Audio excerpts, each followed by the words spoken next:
Hello, everyone, and a warm welcome to our Women Together Connect. My name is Antoinette, and I am our host. And I am just curious where everyone is calling in from. I am currently in a traveling mode. So I am curious where everyone else is. And I see so many of us have already started to type into the chat. It is something that we share generally at the beginning of our Connect sessions. Often we consider the land that we may be on or part of or connected to. And as some of us have begun to travel again, to experience the land that we might be visiting or that we might be part of or connected to today. And sometimes that exploration of the exterior conditions also highlights some of what might be going on inside. So I'll share a little bit of what I see coming up in the Zoom chat and in the YouTube comments. So wherever you may be, you can share with us. So we see Brattleboro, New York City. Someone just took a dance class called Shake Your Soul. So feeling ready for today's session. Wonderful. Greetings from Boston, Katona, Tampa Bay, Florida, from Portugal, sunny Toronto, Western Mass, near Brighton in England, Toronto, Winchester, Woodcliff Lake, New Jersey, Los Angeles, California, Washington State, Virginia, Manila, Bloomfield, Connecticut, Sweden. We are really coming in from across the planet today. So wonderful to be here together and to be sharing with each other and to see all these bright faces. For those of us who can be on video, it is wonderful to just connect with each other and share in this way. And I'd like to invite us into a moment of stillness. So whether you have a lot of background noise or you're in a very silent, quiet space, I'd like to invite you just to land in the space where you are and just to feel a sense of connection, of being in the body, of being in or on or surrounded by or having the land move through you, whichever way you like to think of the connection to land or water, and just feeling a sense of being here on planet Earth, wherever you may be. So if you can get your feet on the ground, feeling a sense of connectedness to the earth, and feeling a sense of the breath moving not only in and out of the body, but moving up and down. So feeling a sense of on the inhale, perhaps the breath moving down the body, down to the feet.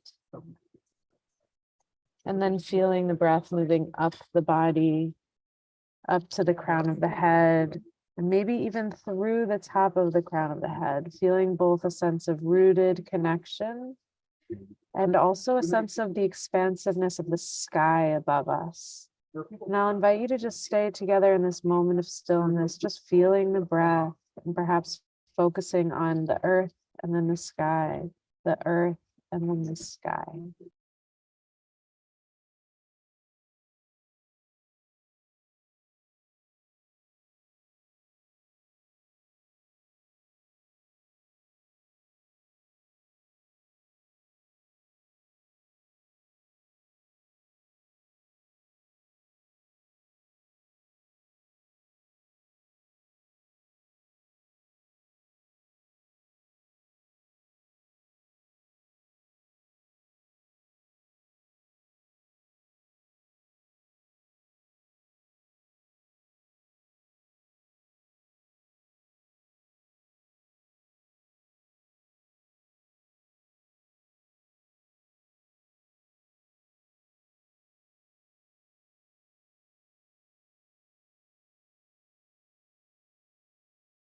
And when you're ready, you can draw your attention back to the screen, back to each other, back to this connection here in Zoom, in the Zoom room space. And if you can go on video, it's an opportunity for us to just see who's here and connect in with each other. And perhaps share, I'm so excited for today's topic. You can type in just a little word or phrase in the chat of what brought you here today. Was it the topic, the art of apology? Was it our wonderful hosts and teachers? Was it the fact that you show up every Tuesday, no matter what? Personally, I am so excited for Georgia and Erinn who are here with us.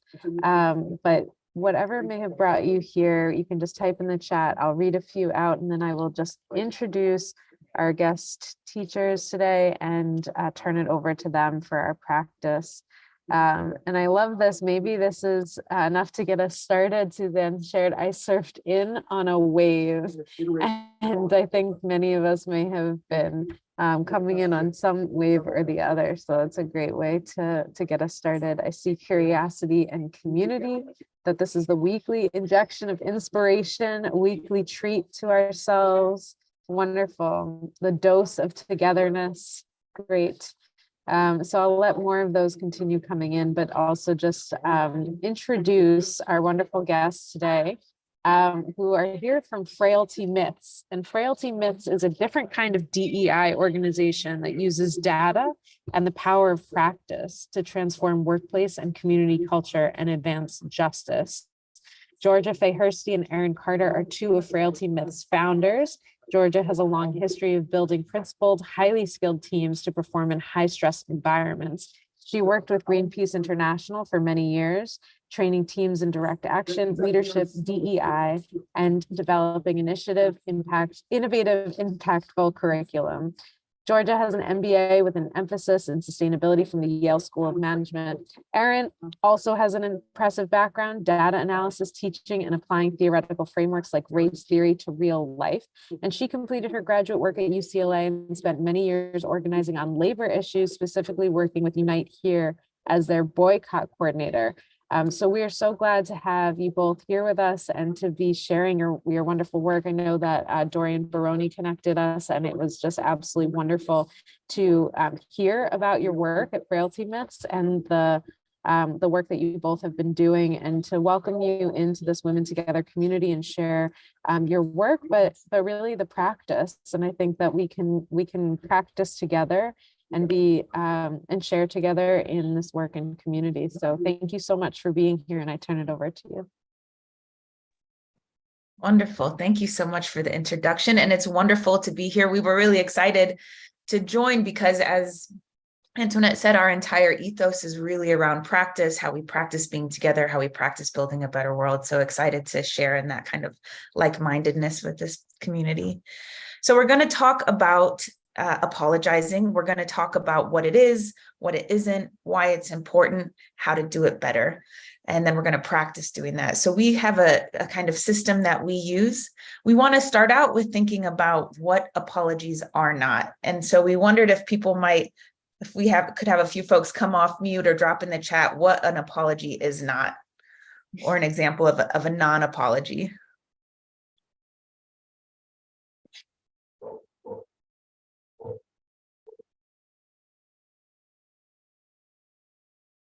Yeah, Amanda. Okay, sorry, I was waiting to be unmuted. An apology is not, I'm sorry, but as soon as you say but, everything that you said before has absolutely no value at all. Wonderful. Thank you so much. Yeah, that's exactly right. I'm sorry, but I'm sorry you feel that way is another really common non-apology. Anything that is, like you said, and sorry your feelings got hurt, but I didn't mean to shut you down, but I'm sorry you feel that way, but. So those are things that apologies aren't, where you recenter the person who has been hurt is not centered, and the person who is doing the apology recenters themselves. So Erinn's going to tell us why it's important. Thank you so much, Georgia. As mentioned, my background is in political science. I'm a social scientist by trade. And if someone would have told me years ago that I'd be sitting with a group of adults talking about how to apologize better, I would have said something's gone off track, right? But you only have to kind of look outside, look at our current political landscape to know that learning how to apologize and learning how to take accountability is something that is really lacking in our society right now. And all of us could use a nice refresher course on how to give a good apology. So we want to say, and just first and foremost, the reason why we're giving an apology is because accountability matters, right? Accountability is a critical tool, not just for us reconciling harms that happen at home, harms that happen in the workplace, but also for harms that happen in society, right? When we get things wrong, the harm can become catastrophic. Something small can become something big very quickly when we don't take accountability. That's why it's really important, if we want to have effective, meaningful dialogue when we're communicating with folks, that part of that has to mean that we take accountability and apologize when we get things wrong. And the reason why we get things wrong, the reason why most of us are here in this moment right now, right? Oh, I love that, Jean. Thank you. I should apologize if I hurt your feelings. I love it. Horrible, horrible, bad apology. But the reason why all of us are here, the reason why we have to give apologies, the reason why we need to give apologies in the first place is because often what's happened is that our intentions don't match our impact. Claudia, I see your hand. Quick question. So the biggest quote apology that I ever heard was, "I'm sorry if you got hurt by what I said." Right. Horrible. That is not an apology. Narcissistic apology ever on earth. Yes, my wife is a therapist, and that's why she has job security, is because of that apology right there, right? That is not an apology. Thank you so much, Claudia. And like I was said, right, oftentimes what's happening is that our intentions don't match our impact, right? And what we say and what we meant and the way that it's impacted folks is different. So I just want to give a quick definition of what I mean when I say intent versus impact, right? So our intent is what we feel or what we think during an action and during a conversation, right? It's usually the thing that is motivating me in the conversation, in my action in the first place. And our impact is how that action, how that conversation actually made another person feel. And what George is going to talk about is what happens when there's a disconnect between the two. Great, thanks, Erinn. One of the things that we really need to realize when it comes to people's lives and identity is that the impact of our actions can be wide-reaching and profound. And one of the things that comes up with apologies often is that once we've realized we've unintentionally hurt someone, we want our good intentions to get us off the hook. So when someone tells us our actions are bad, our behavior has had a negative impact, we explain what happened. Sometimes we panic. We want to say what our reasoning was, what our intentions were, all trying to take away the negative impact by justifying. And then when that person doesn't accept that justification, we sometimes get upset, again, recentering ourselves instead of the person who has been impacted. So that's what we really want to focus on, is how we make sure that we center the intention on the person who has been impacted rather than the person who caused the impact. And before we get started, I just want to talk real quick about why using the intent versus impact lens can be such a powerful approach to taking accountability, right? When we're thinking about this, when your actions are called into question, the one thing that all of us need to remember is that your actions are being called into question, not your overall character, right? So if I say, hey, something that you did was racist, what I am not saying is something that you did is racist, and I think that you're a horrible person, right? That last part of the sentence is not there.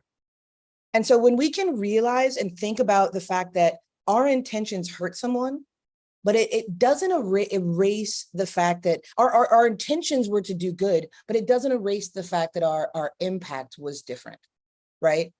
We have to acknowledge the impact that we've made. And by the way, thinking about this and remembering the intent versus impact frame, if what you did was not intentionally harmful, if that is not what you meant to do, then apologizing for that mistake shouldn't be difficult. If you meant to give a compliment and it does not land well, it should not be difficult to say, that's a mistake. So I just want us to remember that just because you didn't intend to hurt someone doesn't mean, it doesn't take away from the fact that you did. So now that we have this lens of intent versus the impact, let's talk about how to apologize. Wonderful. So we're going to kind of go through we have like a 5-step process that we encourage folks to go through as a way of developing the muscle for good apologies. So we're going to explain those, and then we're going to break out and practice. So the first step, when someone comes to you and tells you that your behavior has impacted them, is to listen.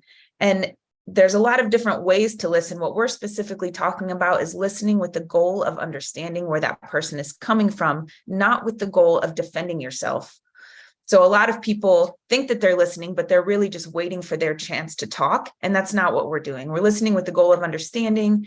One of the techniques that can be helpful for active listening is to repeat back what you hear to the person you're talking to make sure that you've gotten it right.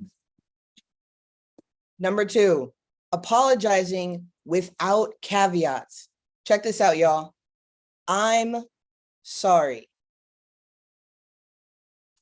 Boom, that's a whole sentence. You can just drop a period on the end. That is a whole sentence. I'm sorry, but if you find yourself adding the but, you've made a mistake. Stop. Done. Apologize without caveats. We are responsible for our actions. We're responsible for our behavior, regardless of what our intention was. Drop the but. It's incredibly powerful. The third step is to acknowledge the impact that you've had. And so this can look like describing the situation so the person knows that the person knows that you know what you're apologizing for. If you don't explain what you're apologizing for, it could just seem like you're apologizing for the sake of apologizing, which could easily come off as flippant or inauthentic. And that's where a lot of apologies go really wrong, is because they don't feel like they're meaningful. It feels like someone's just saying it to say it. So taking the time to acknowledge what happened, acknowledge the behavior, acknowledge the impact can really result in a powerful apology. And the key is to be authentic and genuine. If you don't have that sorted out, then it's not going to go well, no matter what. Fourth, people often think of apologies as a moment in time. I apologize, we have the event and it's over. And that is not it. Apologies are a process. So number 4, take time to reflect outside of the moment. Think about who you want to be. Think about the behavior that you would like to have done. Reflect on your behavior and think about how you can change your behavior in the future. Great. And the last step is to think about the gap between your intention and impact. So this could be for a lot of reasons. You know, you've acknowledged that most likely what you intended had an impact that you didn't intend. And so really wanting to take the time in your own time to think about it, to reflect on it. And sometimes that will result in changing behavior. Sometimes you will realize that it's because of internalized systems of racism or sexism that are causing that gap. Other times it's circumstantial. Either way, there's no need to get defensive, as Erinn mentioned. If the impact was different than your intention, how wonderful that we've been given the opportunity to apologize for creating unintentional impact.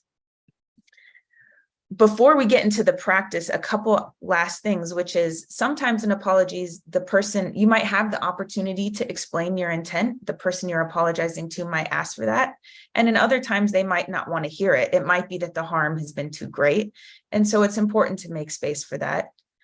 And it's also important to remember that sometimes it's not that deep, that sometimes I want you to apologize. That doesn't mean I hate you or you hurt my feelings. And that doesn't mean I want our relationship to end. And so really understanding that we have to inject nuance and grace into our lives. And that can come in really taking the time to think about that gap between our intention and our impact and apologizing when it's not there. Okay, so we're going to get into the practice. I'm going to share my screen quickly. Can everyone see that?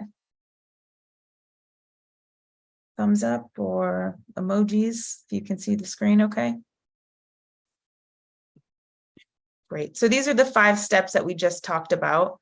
And what we're going to do now is we're going to break into pairs. And each person is going to think about a moment that someone has had a negative impact on them. And this could be anyone in your life that has harmed you in some way, has had some kind of negative impact that maybe hasn't apologized. So everyone's going to think of an example for themselves. So we'll give about 30 seconds for people to just take a minute, think of an example when someone has had a negative impact on them that you would like an apology for. Maybe write it down.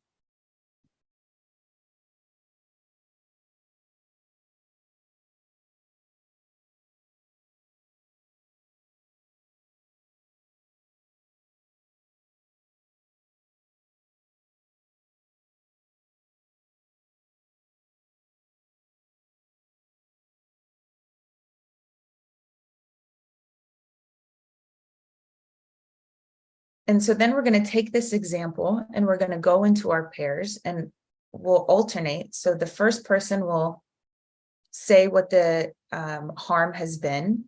And then the second person will get to apologize for that, to practice these steps. And the idea is that the apologizer will be able to go through these steps and practice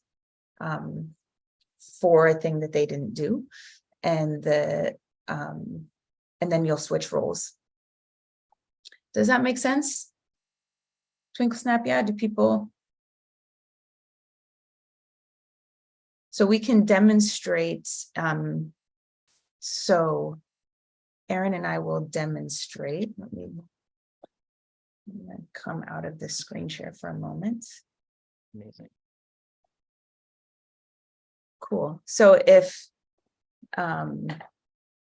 if I am the person that is harmed and Erinn is the apologizer, then I'll say, Erinn, it really upset me when you took credit for my idea in our work meeting and didn't acknowledge that actually the idea was mine. Hey, Georgia, I'm really sorry about that. I hear you saying that I took credit for some work that you did. Am I getting that right? Yeah, you made it. You made it seem like it was your idea when actually it was a conversation you'd had earlier. I'm so sorry about that.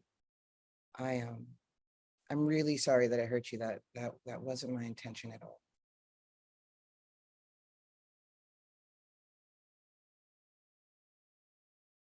I really want to think about how I can do something different. Is there anything that we can talk about together about how we could do this differently, or how I could have expressed it differently?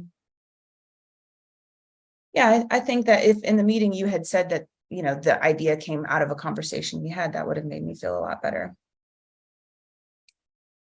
I can totally do that. Again, I'm really sorry. Yeah, thanks. I really appreciate that. Then we would high five. That's how you end it. Claudia gets it. So we're going to take 10 minutes. So we're going to break into pairs. If your pair in your breakout is not there, if for some reason, just message the host and we'll make sure to get you with a pair. And then we're just going to walk through these steps. I'll put them in the chat again so that people can see them. And then we'll come back and talk about what it was like to apologize with these 5 steps. Listening with the goal of understanding, apologizing, and acknowledging the impact your behavior had. Really focusing on trying to re-articulate what the behavior was that caused the impact. Good. Great. Okay, so we'll see you back here in about 10 minutes.